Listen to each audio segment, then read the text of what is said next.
Alamin ang latest weather update ngayon dito sa Sir Aris Official Weather News Today.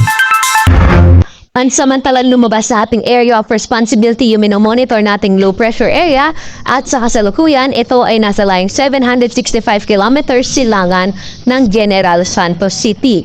In the next 24 hours ay mababa pa rin po ang tsansa na ito ay maging isang bagyo at tinasa rin natin na ito ay posibleng mag-re-entry or posibleng pumasok po ulit sa ating area of responsibility within the next 24 hours. Sa kasalukuyan ito po ay nakapaloob o embedded pa rin sa Intertropical Convergence Zone na nakapekto sa Palawan pati na rin sa buong bahagi ng Mindanao. Kaya po asahan po natin dyan yung mga kalat-kalat na pagulan, mga pagkidlat at pagkulob.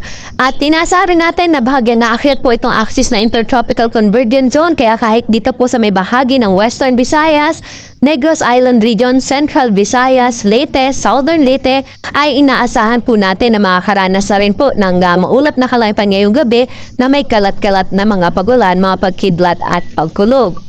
Samantala, easterlies naman yung dominanteng system na nakakaapekto sa nalalabing bahagi po ng ating kapuluan. Wala naman itong dalang malawakang mga pagulan sa anumang bahagi ng ating bansa. Ngunit ito po yung nagdadala o magdadala pa rin po ng mga pulupulong panandaliang buhos ng pagulan sa iba't ibang bahagi po ng Luzon pati na rin po sa bahagi po ng Samar provinces.